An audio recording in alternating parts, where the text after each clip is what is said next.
Tu dois impérativement connaître cette astuce qui te permet de trier et de prendre tes plus grosses dépenses sur une période. Si tu souhaites ici connaître mes astuces, je te montre cela juste après. Avant que j'entame ce tutoriel, n'hésite surtout pas à liker ce contenu et à t'abonner à ma chaîne. Et donc, je vais ici trier mes plus grosses dépenses du mois. Pour cela, je vais utiliser la fonction trier. Mon tableau, il s'agira ici de tout mon tableau, point virgule, l'index tri, comme je vais me baser en fonction du montant dépensé par catégorie de dépenses, ça va être ici la colonne numéro 3, point virgule, et comme je souhaite trier des dépenses des plus élevées aux moins élevées, je sélectionne -1, je ferme la parenthèse, je valide. Et j'aurai donc ici toutes mes dépenses triées du plus élevé au moins élevé. Sauf qu'ici, je ne souhaite pas prendre en compte spécialement toutes mes dépenses. Pour cela, je vais ici effectuer une liste déroulante de choix pour sélectionner le nombre de dépenses souhaitées. Et je vais donc dans Autoriser liste. Et je vais ici prendre mes 3 dépenses les plus élevées jusqu'à mes 7 dépenses les plus élevées. Donc ça va être 3.4, 5 et ce jusqu'à 7. Je clique sur OK et je vais ici sélectionner 3. Et je vais donc sur ma formule précéder ma fonction trier par ma fonction prendre. Et donc le premier argument, il s'agira ici de ma fonction trier, point virgule. Et comme il s'agira ici du nombre de lignes, je vais ici prendre en compte le nombre de dépenses souhaitées à partir de cette cellule. Je ferme la parenthèse, je valide.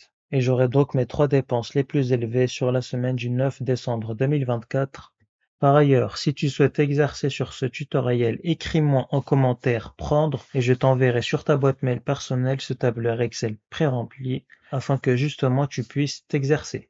Et également, j'ai réalisé un fichier Excel 100% automatisé qui te permettra de gérer et de suivre ton budget dépenses au quotidien. Le lien est en description. Petite dernière chose ici, je vais automatiser les bordures selon le nombre de dépenses sélectionnées. Pour cela, je vais ici sélectionner toutes ces cellules. Je vais aller dans mise en forme conditionnelle, gérer les règles, nouvelles règles, utiliser une formule pour déterminer pour quelle cellule le format sera appliqué. Et il faut que pour cela que est égal, donc la cellule F4 qui est la première cellule du tableau, soit différent d'un résultat vide, donc $F4 pour verrouiller les colonnes, différent d'un résultat vide. Et ça va être ici dans format contour pour avoir des bordures et je fais OK et OK et encore OK.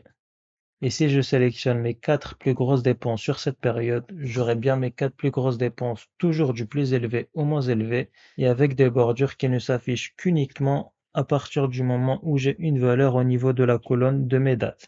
Et là, mes 5 plus grosses dépenses, mes 6 et mes 7. Comme convenu, si tu souhaites exercer sur ce tutoriel, écris-moi en commentaire prendre. Et si tu souhaites un outil pour te faciliter la tâche afin de gérer et de suivre ton budget dépenses au quotidien, tu auras la possibilité de télécharger mon fichier Excel 100% automatisé. Le lien est en description. Et si ce tutoriel t'a plu, surtout n'hésite pas à liker ce contenu et à t'abonner à ma chaîne.